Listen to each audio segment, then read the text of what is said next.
Hello friends, मैं Neeru codes with Neeru में आपका स्वागत करती हूँ। आज हम CSS में डिसेंडेंट एक सेलेक्टर होता है जिसे आज हम पढ़ने जा रहे हैं। इसमें जो है ये डिसेंडेंट जो सेलेक्टर होता है, इसमें हम क्या करते हैं कि जैसे हमने किसी टैग को डिफ़ाइन किया और उस टैग के अंदर हमने किसी और टैग को डिफ़ाइन कर दिया, उसके अंदर हमने किसी और टैग को डिफ़ाइन कर दिया, तो ये पहले टैग के अंदर वो टैग को, फिर टैग के अंदर दूसरे टैग को सर्च करता है। उसके बाद वो आपने जो भी उसमें जो मेंशन किया है, जो भी उसको जो भी उसे करने के लिए बोला है, कलर चेंज करना या फॉन्ट चेंज करना, जो भी कुछ आपने उसको बोला है करने के लिए, जो भी आपने सेटिंग की हुई है, वो सभी वो पहले वो चीज़ों को वो सर्च करेगा, उसके बाद वो चेंज करेगा। तो आज हम डिसेंडेंट सेलेक्टर पढ़ेंगे। तो चलिए फटाफट से पहले प्रोग्राम बनाना शुरू करते हैं। HTML टैग ले लेते हैं, हेड टैग ले लेते हैं, बॉडी टैग बना लेते हैं। अब हम H1 टैग लेंगे और यहाँ पर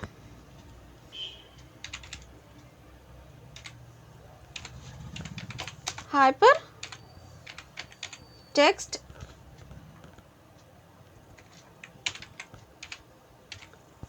मार्कअप, मैंने यहाँ पर हाइपर टेक्स्ट मार्कअप लैंग्वेज लिख लिया है। अब चलिए पहले इसे कॉपी कर लेते हैं।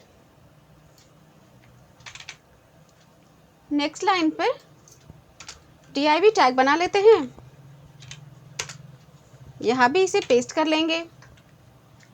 नेक्स्ट लाइन पर p टैग ले लेते हैं, यहाँ पर भी इसे पेस्ट कर लेते हैं। इसके बाद एक और p टैग बना देते हैं, यहाँ भी इसे पेस्ट कर लिया हमने। अब इसे अगर हमें पढ़ना है डिसेंडेंट सेलेक्टर, तो इसमें क्या चीज़ें होती हैं मैं आपको दिखाती हूँ, क्योंकि ये टैग के अंदर टैग सर्च करता है। तो सबसे पहले हम अपनी फर्स्ट लाइन पर, मैंने अपनी पहले ही क्लास में आपको आई टैग पढ़ाया था, जो कि इटैलिक टैग होता है। मैं आई टैग लगा रही हूँ, देखिए। इसका काम होता है कि ये हमारे टेक्स्ट को इटैलिक कर देता है।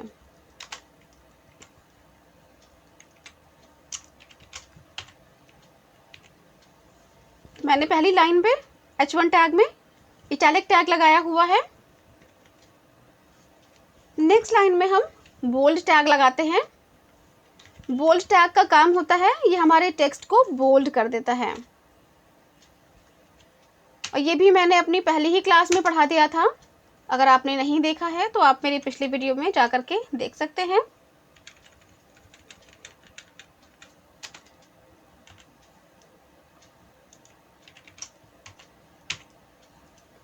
देखिए मैंने बोल्ड टैग लगा लिया है सेकेंड लाइन पे। अब थर्ड लाइन पर हम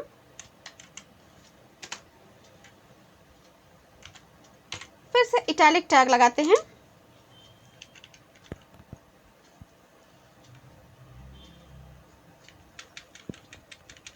और इसकी क्लोजिंग यहाँ पर देते हैं।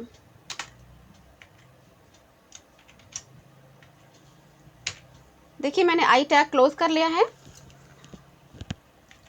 अब इसके अंदर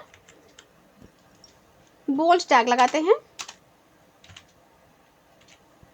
देखिए यहाँ मैंने बोल्ड टैग लगाया हुआ है।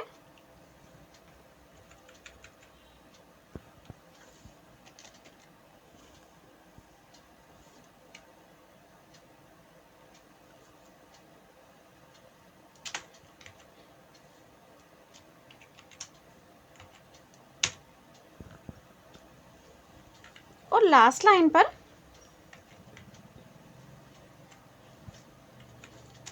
यहाँ पर हम स्पैन टैग लगाते हैं।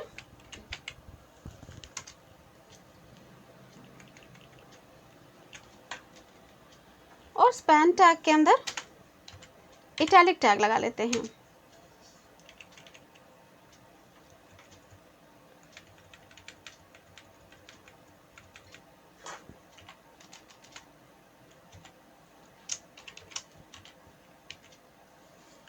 अब इन टैग को क्लोज कर लेते हैं।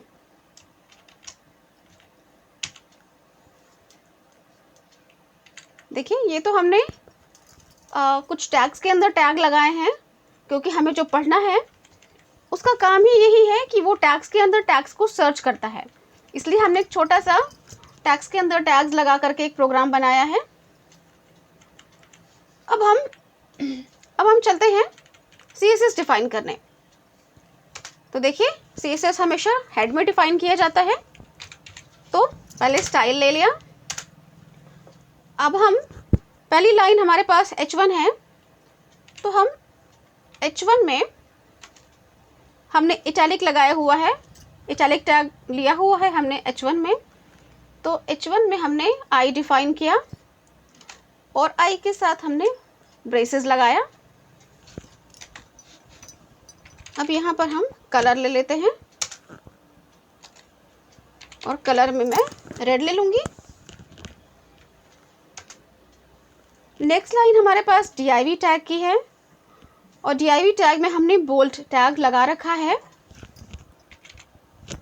तो div टैग ले लेते हैं, इसमें b डिफाइन कर देते हैं और यहाँ पर भी कर्ली ब्रेसेस लेकर के यहाँ पर हम फॉन्ट स्टाइल ले लेते हैं और फॉन्ट स्टाइल में इटैलिक ले लेते हैं।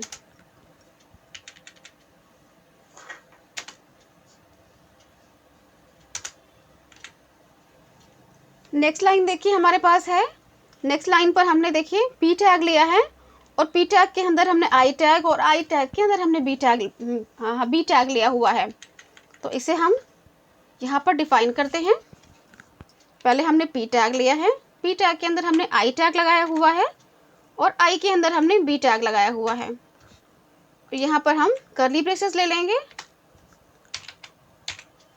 बैकग्राउंड ले लेंगे और बैकग्राउंड के अंदर मैं येलो कलर ले लेती हूँ। देखिए थर्ड लाइन भी हमारी डिफाइन हो गई है। लास्ट लाइन पर हमने सिर्फ p टैग के साथ i टैग लिया हुआ है। तो लास्ट लाइन पे p टैग लगाते हैं,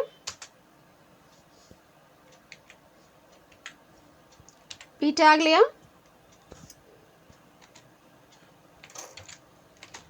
p के साथ स्टार टैग लगाया, स्टार लगाया, i टैग लिया हुआ है हमने, i टैग लगाया और यहाँ पर कर्ली ब्रेसेस लेकर के टेक्स्ट ट्रांसफॉर्म ले लेते हैं और यहाँ पर हम अपर केस लेते हैं। देखिए जो भी चीज़ें हमने नीचे बनाई हैं HTML में, उन्हें हमने CSS में डिफाइन कर दिया। अब चलिए देखते हैं कि हमारा प्रोग्राम कैसा बना है। उसके बाद मैं आपको एक्सप्लेन करती हूँ। पहले प्रोग्राम देख लेते हैं। देखिए हमारा प्रोग्राम रन हो चुका है और इसमें कैसे कैसे ये वर्क कर रहा है ये मैं आपको समझा देती हूँ। देखिए सबसे पहले हमारा जो ये फर्स्ट लाइन थी हमारी, देखिए ये जहाँ पर हमने H1 लिया हुआ है और H1 के साथ में हमने I टैग लगाया हुआ है। हाइपर टेक्स्ट, ये टेक्स्ट और मार्कअप में हमने I टैग लगाया हुआ है। तो I टैग का काम होता है टेक्स्ट को इटैलिक करना। इसका I टैग का अपना एक वर्क है कि टेक्स्ट को इटैलिक कर देता है। तो देखिए हमारा टेक्स्ट थोड़ा सा इटैलिक ऑलरेडी हो चुका है और क्योंकि हमने CSS में अपने स्टाइल में H1 के साथ I डिफाइन किया हुआ है, यहाँ पर देखिए पहली लाइन में ही H1 के साथ हमने I को डिफाइन किया है और I में हमने रेड कलर डिफाइन किया हुआ है।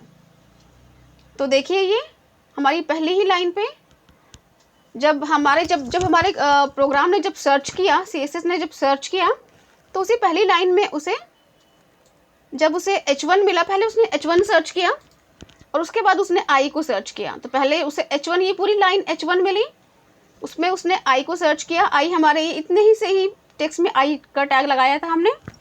तो जब उसे I मिल गया तो उसने उतने ही फॉन्ट को रेड कर दिया। मतलब कंडीशन उसके पास ये है कि H1 भी होना चाहिए और I भी होना चाहिए। तो इतने से टेक्स्ट मार्कअप में हमने H1 के साथ I टैग लगे थे, इसलिए इसने इतना सा ही पोर्शन रेड किया। क्लियर हो गया आपको? नेक्स्ट लाइन पर देखिए हमने div के साथ b लिया हुआ है और यहाँ पर कंडीशन लगाई है कि फॉन्ट स्टाइल इटैलिक हो। देखिए div में फॉन्ट स्टाइल इटैलिक लगाया हुआ है हमने। और नेक्स्ट सेकेंड लाइन पर भी देखिए DIV में हमने B के साथ इटैलिक लिया हुआ है। तो इसमें क्या हो रहा है कि पहले तो हमारे CSS ने DIV को सर्च किया, तो DIV उसको सेकेंड लाइन पर मिल गया, यहाँ पर DIV मिला उसे। लेकिन DIV के बाद उसने फिर B को सर्च किया। जब उसने B सर्च किया तो उसे यहाँ पे टेक्स्ट और मार्कअप में B भी मिल गया। तो जितनी दूर उसने, जहाँ तक उसे DIV के साथ B मिला है, जहाँ पर दोनों कंडीशंस ट्रू हो रही हैं, DIV भी है और B भी है, उतने पोर्शन को इसने इटैलिक कर दिया। मतलब हमारा ये टेक्स्ट और मार्कअप का पोर्शन इटैलिक हो गया। समझ में आ रहा है आपको? क्लियर हो गया है? थर्ड लाइन पर देखिए, हमने कंडीशन दी थी P के बाद हमने I मेंशन किया था और I के बाद हमने B मेंशन किया था, और यहाँ पर हमने बैकग्राउंड में येलो कलर लगाया हुआ था।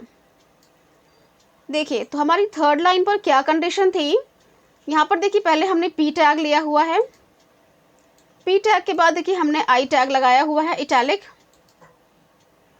और इसके बाद हमने यहाँ पर ये देखिए मार्क, सिर्फ मार्क में हमने B टैग लगाया हुआ है। तो इनकी जो कंडीशन है कि P भी होना चाहिए, I भी होना चाहिए और B भी होना चाहिए, वो यहाँ पर आके ट्रू हो रहा है। इतने से ये सिर्फ मार्क जो लिखा हुआ है थर्ड लाइन पे, यहाँ पर ये P का पोर्शन भी है, I का पोर्शन भी है और B का पोर्शन भी है, इसलिए इतनी से जगह को ही, सिर्फ मार्क को ही इसने, इसका जो बैकग्राउंड है इसने येलो किया है। और इसके अलावा जो टेक्स्ट और अप में हमने इटैलिक लगाया हुआ था, इसलिए देखिए दोनों इटैलिक हो चुके हैं। और उसके आगे और पीछे का हमने उसमें कुछ भी नहीं था, जस्ट P टैग लगे थे, इसलिए वो नॉर्मल है, उसमें कुछ भी नहीं है। लास्ट लाइन पर देखिए हमने P के साथ हमने सिर्फ जस्ट पूरी लाइन लिखी थी, hyper text markup language, normal एक लिख दिया था I के साथ। और देखिए यहाँ पर देखिए हमने I लगाया है ऑलरेडी हमारी लाइन पर, इसलिए देखिए इटैलिक हो चुकी है हमारी लाइन। देखिए यहाँ पर हमने पहले ही I मेंशन किया हुआ है, इसलिए देखिए हमारी लास्ट लाइन, लास्ट देखिए इटैलिक हो चुकी है। और क्योंकि यहाँ पर हमने P के साथ टेक्स्ट ट्रांसफॉर्म में अपर केस मेंशन किया हुआ था, इसलिए ये पूरी लाइन देखिए अपर केस में, मतलब कैपिटल लेटर्स में, अपर केस में प्रिंट हुई है। आप समझ पा रहे हैं कि जो चीज़ें हमने डिफाइन की हैं CSS में, इसने एज इट इज़ वैसा ही किया है। इसने एक एक करके चीज़ों को टैग सर्च किए हैं और उसे जब सारी चीज़ें एक साथ मिली हैं तो ही उसने वो काम किया है CSS ने हमारे। अगर उसे एक चीज़ भी अगर नहीं मिलती तो वो नहीं करता। आपको क्लियर हो रहा है कि ये जो हमने प्रोग्राम बनाया है, इसमें जो CSS का जो कर्सर है, ये जो पॉइंटर है, ये सारे टैग्स को एक एक करके सर्च कर रहा है, और जहाँ पर उसको ये सारी चीज़ें एक साथ मिल जा रही हैं वहाँ पर ये अपने टास्क को कंप्लीट कर दे रहा है। जो हमने इसको टास्क दिया है उसे वो कंप्लीट कर देता है, और जब उसे वो चीज़ें नहीं मिलती हैं तो ये छोड़ देता है। ठीक है, आज के लिए इतना ही। अगली बार फिर कुछ नया सीखेंगे, तब तक के लिए बाय।